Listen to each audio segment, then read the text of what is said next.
What's up guys, my name is Ace, and one of the most requested topics I've been seeing on the channel for a little while is an ammo type breakdown in Modern Warfare 3. So we're finally going to be doing that today. There's a lot to go over. Just keep in mind, I'm going to be focusing on ammo types that are on the regular guns in the game. So assault rifles, SMGs, battle rifles, LMGs for instance. There are, of course, unique ones for shotguns and sniper rifles, but that just won't fit in the scope of this video. This is already going to be jam-packed full of information. I do plan on covering those when I get to the individual gun guides for the snipers and shotguns. And let's just dive into it, and I wanted to cover some of the easy ones first. These ones don't really require me to show you any testing or anything, because the in-game stats tell you exactly what they do, and I did do the testing, and they are correct. So the first one here is the low-grain ammunition. This one is going to be improving your recoil control while harming your range as well as your bullet velocity. Then we have high-grain ammunition, which does the opposite. It increases your range and bullet velocity by 15%, but it's going to be harming our recoil control in the process.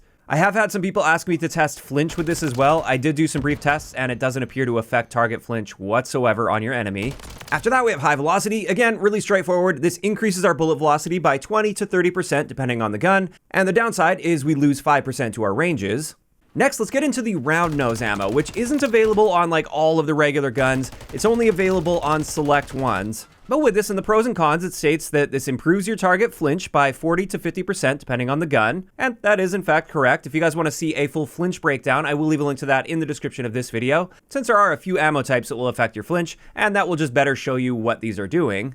And when it comes to the cons of the round nose, this decreases your damage range by 20%. Now, if you look beyond the pros and cons of the round nose ammo and you look at the actual description for it, it also says damage is consistent regardless of target hit location. So from the sounds of that, it will equalize your body multiplier. So if you deal less damage to the leg with a gun normally, and you're using this ammunition, well, now you're actually going to be dealing the torso damage to the leg.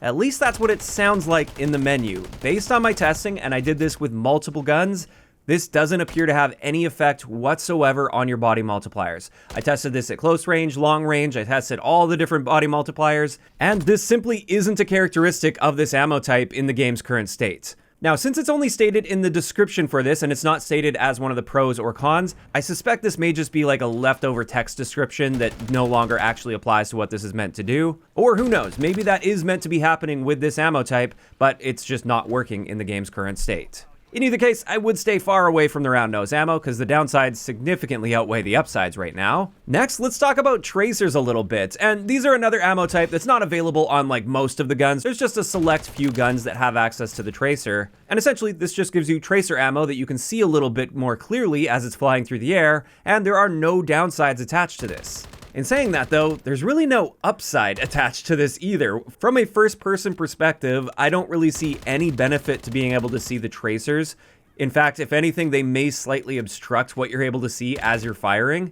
And to top that off, this is actually likely to make it easier to tell where you're shooting from for enemy players that see those tracers. It's a little easier to track which direction they're coming from and maybe even the exact angle they're coming from. Whereas if you weren't using those tracers, they might not be able to see that at all. Or if they do see it, it's a lot more subtle, so they might have a harder time like really tracing back to where the origin of that shot was. So, in my opinion at least, you should stay far away from those tracer rounds. They don't really do anything helpful for you. Next, let's talk a little bit about Overpressured P, and this is something I've already covered in great detail in that flinch breakdown, which again, I will leave a link down below, but just a quick recap. This is the amount of flinch you experience with a regular gun using no attachments or marksman gloves or anything like that when the enemy is using Overpressured P. It does cause a little bit more flinch than the base, actually quite a bit more if they're using a sniper rifle, and therefore I do consider this to be a solid option, but primarily just if you're facing snipers a lot. Against regular guns, you're probably not going to notice too much of a difference.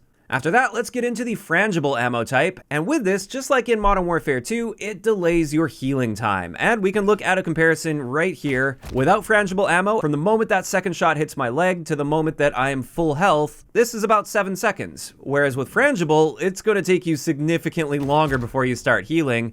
It now takes about 10.5 seconds to get all the way back to full health, and that is a very, very long time in Call of Duty terms. Now, the thing with Frangible ammo is it's not really going to directly help you most of the time. It's not really going to help you win any gunfights that you otherwise wouldn't have been able to win. But what will happen is it will yield far more assists for you, and it may slow the enemy team down a little bit because they'll have to sit and wait to heal for a bit longer than they normally would.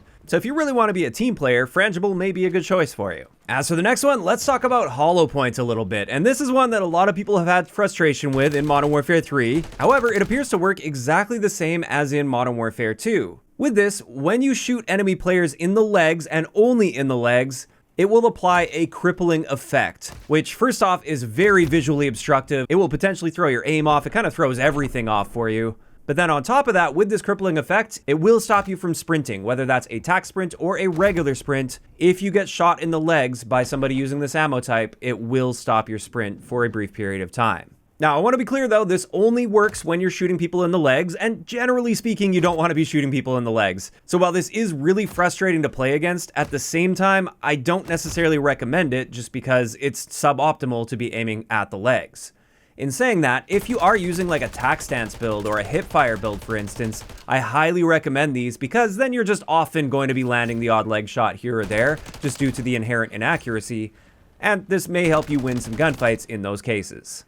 And with that, for the final section of this video, we have all of the ammo attachments that deal more vehicle damage. We're going to be doing a full comparison against kill streaks, but before we look at those aspects, let's have a look at what else these attachments do. And the first one is one that you'll typically see for SMGs. This is called Hardened, and this one gives us boosted vehicle damage as well as boosted bullet penetration. Which I want to mention, it is very difficult to properly test bullet penetration, but based on the limited testing that I've been able to do so far, everything that says that it improves your bullet penetration seems to just upgrade your gun essentially one value. So with an SMG, this will be upgraded to more assault rifle level bullet penetration. If it was an assault rifle, that would upgrade it to LMG level bullet penetration. And with an LMG, you've already got great bullet penetration, so it just takes it to another level. Now for the downsides with that hardened ammo, we lose 27% of our damage range, which is a very large reduction to our range, and also this hurts our recoil and our bullet velocity. Next, we have armor piercing, which is available on just about every gun in the game, if not every gun in the game. This one just helps with our bullet penetration as well as vehicle damage, and it's actually got no downsides attached to it, so that's excellent.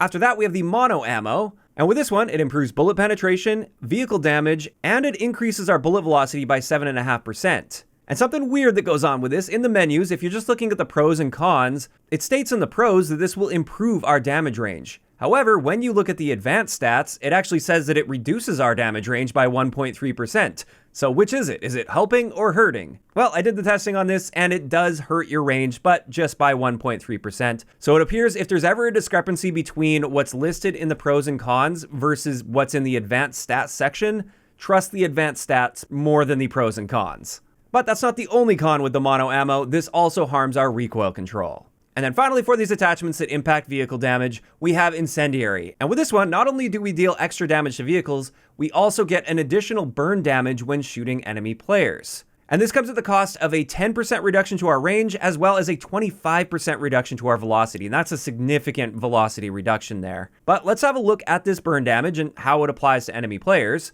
Essentially, after a shot hits an enemy player, burn damage will be applied for 2 ticks. And each of these ticks will deal 3 extra damage. So we effectively get 6 bonus damage on top of the shot that we fire. And that might sound great, especially for those guns that just barely fall short of hitting 150 damage with, let's just say, like a 3 or 4 shot kill, and therefore it generally takes you the extra shot to kill. You would think that putting this incendiary ammo on there adds 6 damage to the last shot that you fire, and that should take you over the edge.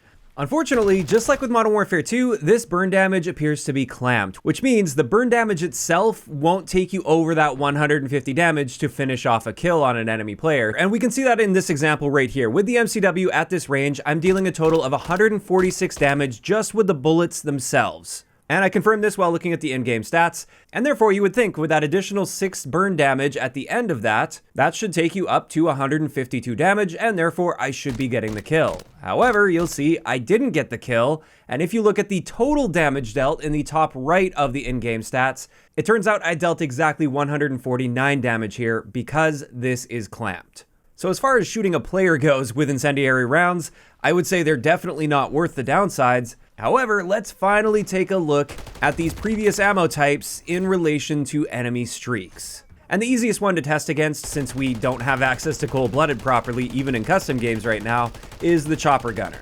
And let's just have a look at a comparison with the Holger 26. It takes 81 shots by default with no ammo types equipped in order to take down a chopper gunner. Then, with armor-piercing rounds on the Holger 26, it takes 63 shots to take that down. With the mono ammo, it still took 80 rounds to take down the chopper gunner, so this barely seems to be helping at all when it comes to vehicle damage. And then finally on the Holger, we have the incendiary rounds, and this took only 53 shots to take down a chopper gunner. Now, of course, we didn't take a look at the hardened rounds, but these are only available on SMGs. So with this, I used the AMR-9, and again, against a chopper gunner, this took a total of 98 rounds to take down a chopper gunner without any ammo types. Then with hardened, this took a total of 77 rounds to take out a chopper gunner. And I also wanted to test armor-piercing rounds to see how they stack up on the AMR compared to the hardened rounds, and this took 76 rounds to take down the chopper gunner. So based on all of my testing here, armor-piercing rounds will boost your damage against vehicles by 30%. Incendiary ammo will boost your vehicle damage by 55%. That is a massive increase, just like we saw in Modern Warfare 2. For the mono rounds, they don't really appear to be helping much at all, like maybe a couple percentage points, but honestly nothing worth mentioning. Just don't use that ammo to take down streaks. And then finally, for the SMGs, the hardened ammo is also about a 30% increase to our damage in total. So once again, just like last year with Modern Warfare 2, if you want an ammo type for the sole reason of shooting down enemy streaks, definitely go with the incendiary ammo. That's going to be better than any of your other options for ammo. And with that, that finally wraps it up for the full breakdown of all of the primary ammo types that you're going to find in Modern Warfare 3. At the end of this, I would say there are no real obvious choices when it comes to an ammo type, and honestly, I'm still not going to be using ammo types all that often on my class setups. Typically, I'd rather spend that point on a different attachment. But in saying that, I'm not saying all the ammo types are necessarily bad, and it's a bad idea to ever use an ammo type. I would say it really just depends on what you're going for in a particular match or in a particular situation. Like for me, I'm going to be creating a class setup with incendiary ammo just for shooting enemy streaks down. I'm going to have to figure out which gun is best to combine with incendiary. That's a topic for a future video, but I would definitely have a class setup like that ready to go. However, I have no intention of using incendiary ammo versus enemy players. Additionally, something like Overpressured P, that increases the amount of flinch that you deal to enemy players. Generally, against like regular full auto guns, that's not going to do a lot. But if I'm against a bunch of snipers, you better bet I'm going to be popping on that Overpressured P ammo to flinch them off target a little bit more effectively. Additionally, certain guns might have a really low bullet velocity, so I may be gravitating toward the high velocity ammo type. At the end of the day, it's really situational. I would say none of these are a must-have, and I think that's a good thing. I think that means these are at least reasonably balanced for the most part. Some of them do seem a little bit useless, like the tracer ammo, for instance. But these are just my thoughts, and I'd love to hear what you guys think about the ammo types in the comment section down below. Were any of these results surprising to you? And also, how are you feeling about the current state of ammo type balance in Modern Warfare 3? Just let me know down below. If you enjoyed the video, a like rating is always appreciated, and don't forget to subscribe for more if you haven't already. I'll talk to you guys next time.